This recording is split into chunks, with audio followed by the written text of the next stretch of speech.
It started like any other quiet Texas afternoon, but in minutes, a peaceful neighborhood turned into something out of a courtroom drama. Two men in cheap tactical vests stormed a driveway, demanding to detain a black homeowner for HOA violations.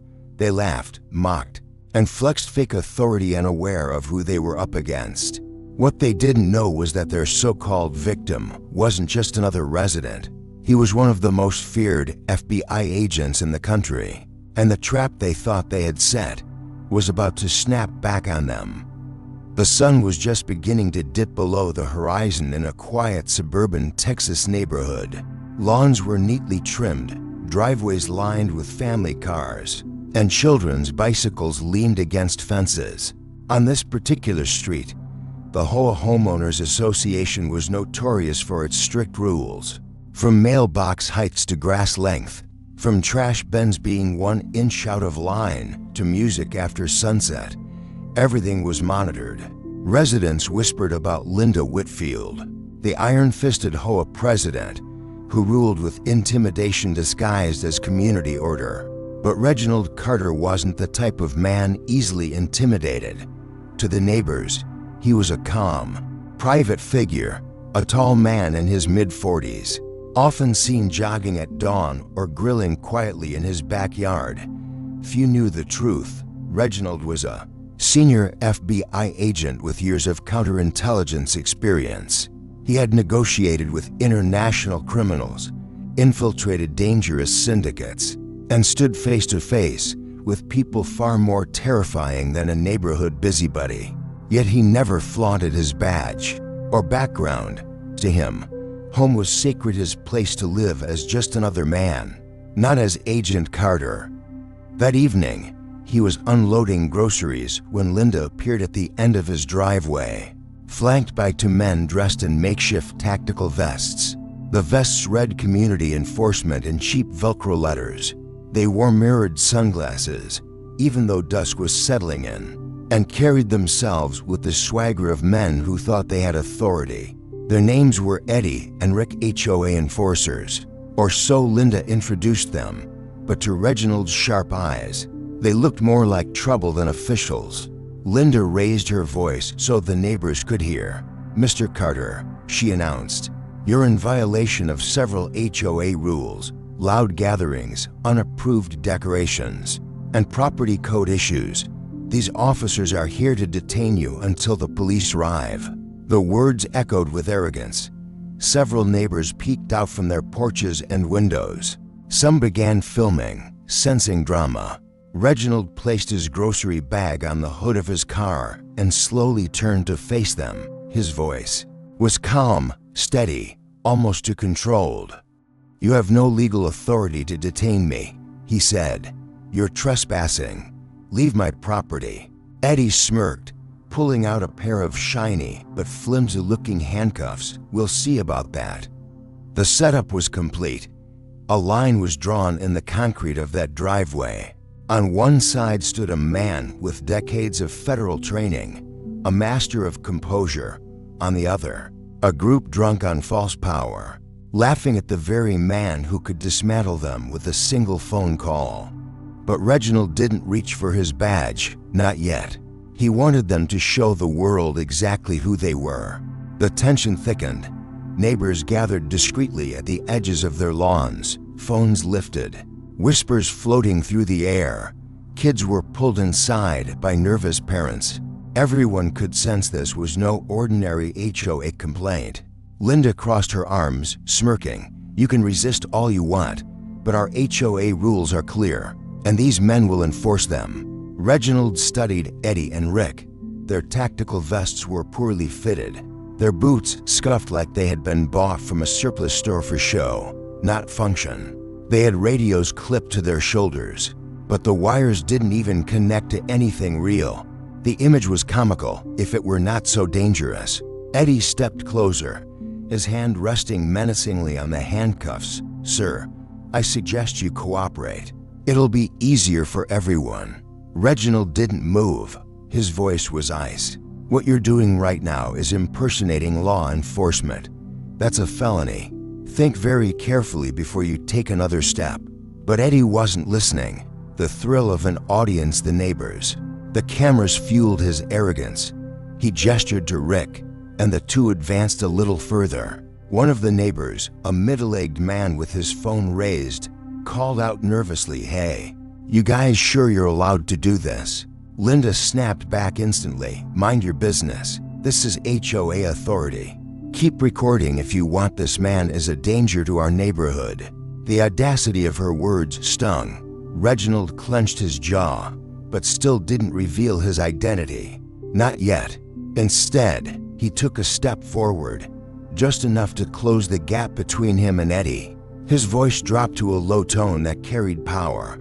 "I'm warning you, if you put your hands on me, you'll regret it." Eddie grinned mockingly. Big talk for a man about to be cuffed. With a sudden lunge, Eddie thrust the handcuffs forward, aiming to snap them on Reginald's wrist. The neighbors gasped, some even yelling. Cameras zoomed in. This was the moment. But before Eddie could lock the cuffs, Reginald moved with the precision of years of tactical training. In one swift motion, he sidestepped, grabbed Eddie's wrist, twisted it behind his back, and used the man's own momentum to drive him to the ground. The handcuffs clattered uselessly to the pavement. Within seconds, Eddie was the one face down. His arm locked, his own cuffs snapped tightly around his wrist, supplied by the very man he tried to detain. Gasps turned into cheers from some of the neighbors. Phones captured every angle. Eddie howled in pain and humiliation. Rick froze, torn between helping his partner and backing off. Reginald's piercing stare locked onto him. "Try it," he said coldly. "Go ahead." Rick raised his hands and slowly stepped back. He wasn't as foolish as Eddie. Linda, however, was furious. She screamed at the neighbors filming, "Stop recording this. He's attacking us. This man is dangerous." But the cameras kept rolling. Dozens of witnesses had seen exactly what had happened. Reginald held Eddie firmly, speaking loud enough for everyone to hear. "You're under citizen's arrest for impersonating an officer. That's a federal crime," Eddie riffed, spitting curses, but he was pinned and powerless. The tension reached a boiling point when the distant wail of police sirens filled the air. The flashing lights reflected against windows as squad cars pulled into the neighborhood. The crowd parted, murmuring in anticipation. Linda smirked as the police approached. "Now you're finished," she hissed. "Let's see you explain this." But Reginald didn't flinch. He calmly reached into his back pocket, produced a leather badge case, and flipped it open just as the first officers stepped onto the driveway. The gold FBI credentials gleamed under the setting sun. The entire street went silent. The police officers froze, eyes widening as they registered what they were looking at. An FBI agent, standing over a cuffed man in a fake tactical vest, while another wannabe enforcer hovered helplessly nearby. The neighbors' cameras captured every second. Reginald spoke clearly, his voice steady as a judge's gavel. "These individuals attempted to impersonate law enforcement and detain me on my own property. I've secured one of them. The other is a witness or an accomplice, depending on how he explains himself." Eddie shouted from the ground. "He's lying. He attacked me." But the officers ignored him. They knew the truth when they saw it. One of the officers stepped forward, nodding respectfully to Reginald. "Agent Carter will take it from here." Reginald finally released Eddie, allowing the police to haul him up roughly and shove him toward a squad car. Rick was questioned immediately, his excuses stumbling and incoherent. Linda tried to bark orders, insisting she had HOA authority, but the officers shut her down. Quickly, Reginald turned to the watching neighbors. His voice carried authority, but also calm reassurance. "Thank you all for recording. Your videos will be evidence." These individuals were exploiting fear and pretending to have power they never did. That ends tonight.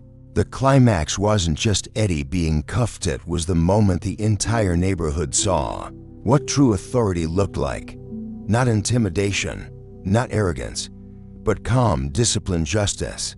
In the days that followed, the fallout was swift and unavoidable. Eddie and Rick faced multiple charges, from impersonating officers to attempted unlawful detention. Linda, once feared as the HOA president, was removed from her position and barred from holding any leadership role in the neighborhood again. But more than the arrests and removals, the neighborhood itself began to change. Conversations sprang up between residents about authority, about fear, about how easily people can be manipulated by appearances. People realized how quickly things could have spiraled if Reginald hadn't known exactly how to respond.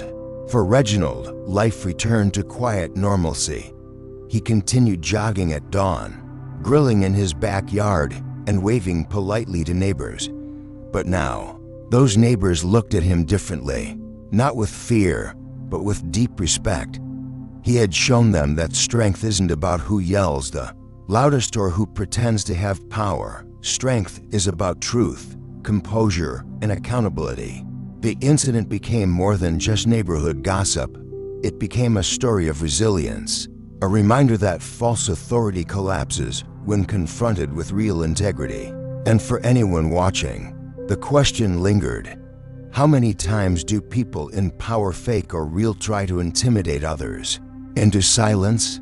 And how many more Reginald Carters will it take before communities learn to stand up, record, and hold the powerful accountable? And that's where this story leaves us, with a community forever changed, a corrupt HOA exposed, and an FBI agent reminding everyone that justice isn't about who shouts the loudest, but who stands the firmest. What started as a ridiculous power play turned into a lesson in accountability. Eddie and Rick thought they could play dress up and intimidate their way into control. Linda believed her position, gave her unchecked power. But in the end, truth, integrity, and the law crushed their false authority.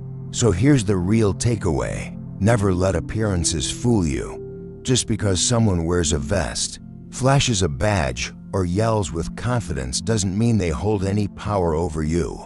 Real authority is proven through action, not performance.